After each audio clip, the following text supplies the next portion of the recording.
Hello friends, welcome to my channel Excellent Preparation. Today I have come here to teach you about kinds of sentences. But first I would request you to like and subscribe my channel so that it can motivate me to upload more and more videos for your benefit. मैं आपसे ये भी कहना चाहती हूँ कि यदि आप में से जो भी लोग मेरे इस टॉपिक का मिक्स्ड वर्जन हिंदी इंग्लिश में देखना चाहते हैं वो कृपया मेरा दूसरा वीडियो देखें. Now I come to the topic kinds of sentences. In English grammar, sentences are divided in two main categories. First, on the basis of structure. Second, on the basis of meaning and sense. First, I tell about the structure. On the basis of structure, sentences are of three types. Number one, simple sentences. Simple sentences express complete sense and have only one independent clause. Or we can say that simple sentences have only one subject and only one finite verb. Here I would like to tell that finite verb has a subject and shows its tense.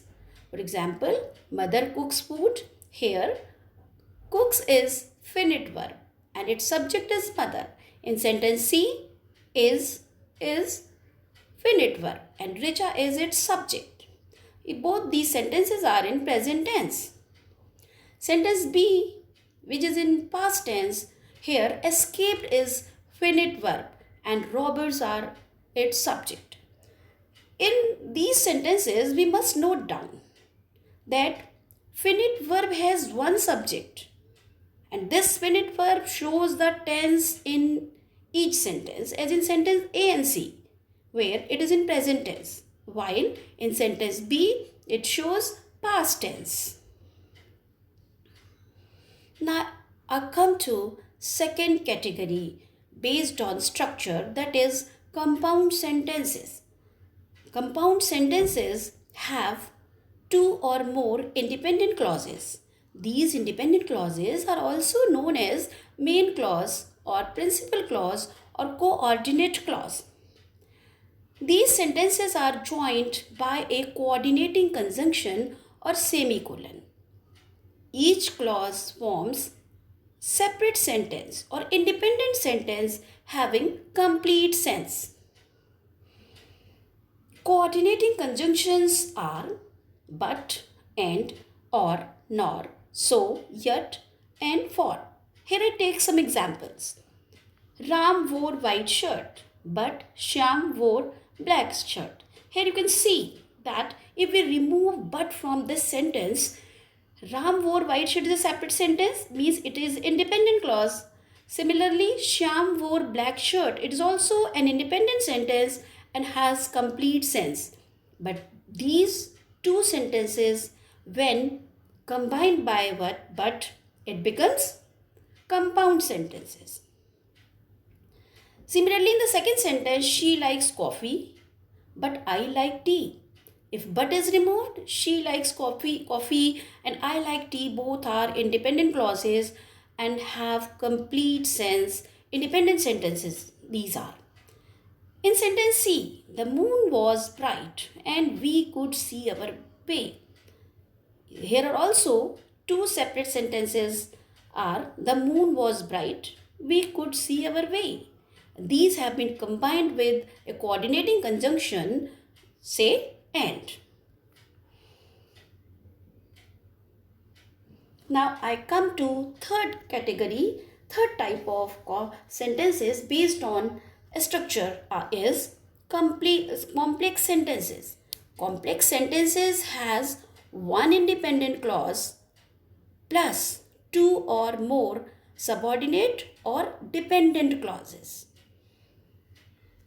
Here one should note that subordinate clause starts with subordinating conjunctions or relative pronouns.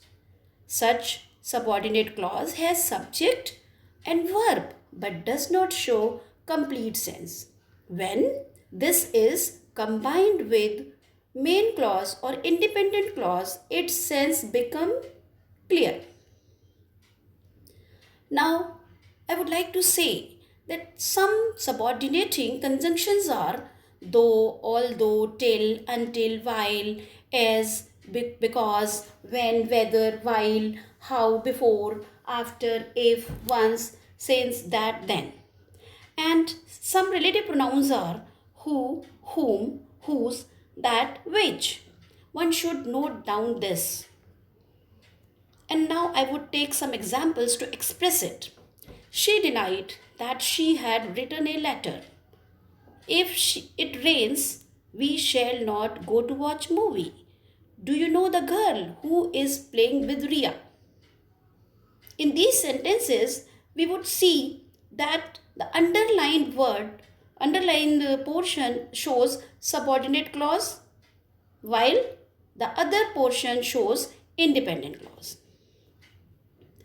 Now I come to the second category of sentences which are based on meaning or sense. On this basis, sentences are of 5 types. Number 1, assertive sentences. Such sentences are also known as statement or declarative sentences. Here I would take some examples. The sun rises in the east. Boys were playing in the ground. She has not done her homework. I shall not go to market in the evening. Shyam is not a good boy. Father was not angry with his son. They cannot swim in the river. You should not run behind a moving bus. Here we should note that assertive sentences or statements may be positive statements or negative statements. Positive statements, as you have seen in sentence A and B, and sentences C to H, as you have seen just now, are negative statements. In negative statements, not is used. Number 1, after helping or auxiliary verb, as in sentence C and D. Not is also used after SMR was were, where it is used as full verb, as in sentence E and F. Not is also used after modal auxiliaries, as you have seen in sentence G and H. Here I would like to tell that after modal auxiliaries, only present participle form of verb is used. One should keep it in mind. It is very important. And I would say that full stop is put in the end of such sentences or statements. Now I come to second type of sentences based on meaning or sense, that is interrogative sentences. Such sentences are also known as questions. The sentence that asks a question is called interrogative sentence. Here I would take some examples. Was John sleeping? Is the child crying? Shall we read the book? Was he not present in the meeting? Could Jaswant not write a letter? When do you sleep? How are you? Where is your office? Why did he not go to market today? In such sentences, such interrogative sentences, we should note that question mark is put in the end of the sentences. And interrogative sentences are of 2 types. Type 1 interrogative sentences starts with helping or auxiliary verbs or modal auxiliaries, as interrogative sentences A to E. We should also note that answer of such questions, type 1 questions, can be given in yes or no. Type 2 interrogative sentences start with question word, or which are also known as verb words.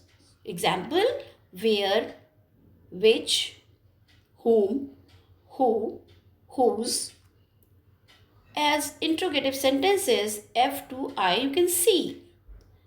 And answer of such Type 2 interrogative sentences cannot be given in yes or no. Now come to third type of sentences based on meaning or sense, that is imperative sentences.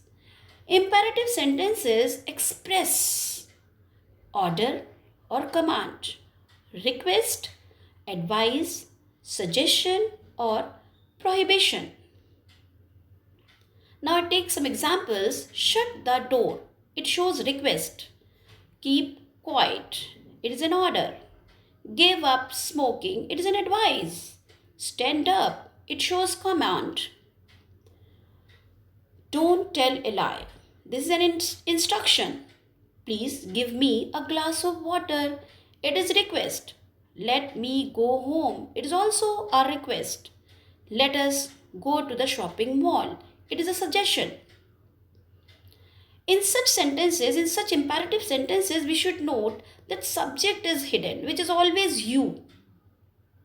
Here, in such sentences, full stop is used in the end of the sentences.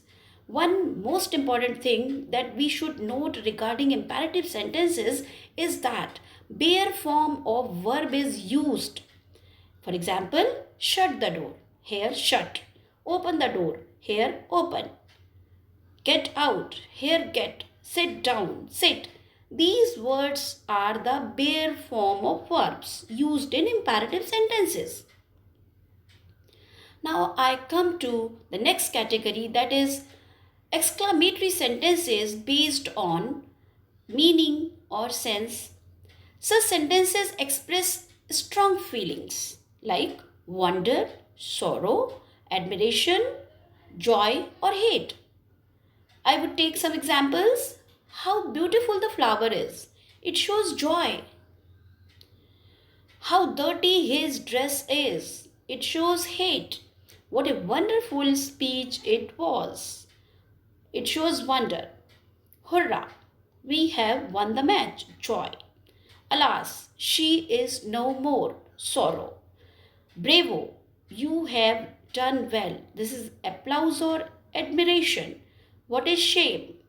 It shows sorrow. Regarding exclamatory sentences, one should keep in mind that exclamatory mark is used in the end of exclamatory sentences, starting with how or what. And when alas, hurrah, bravo, such words are used, it is this exclamatory mark is put just after these words. Exclamatory sentences usually start with the words how, what, alas, bravo, hurrah, etc. Sometimes exclamatory sentences do not express verb, as in sentence G. You can see. Now I come to next type of sentences based on sense or meaning is optative sentences. Such sentences express some wish or blessing. For example, may God bless you with long life. May God grant peace to departed soul. May God help you. God save the kind. Oh, that I were you. Would that I were the chairman. Here you can see that A, B, C, D are the sentences which express wish, and sentence D and E express desire. Regarding optative sentences, we should note that exclamatory mark as used in exclamatory sentences is used in the end of the sentences. Now I come to the end of this topic, and I hope that you would have liked this topic. My next class is on the topic parts of speech 1, noun. Now I say you once again, keep watching, and also assure you, if you keep watching carefully and concentrately, you would learn how to speak, how to know English in a better way without going through any grammar book. Once again, I would say don't forget to subscribe and like my channel. Thank you.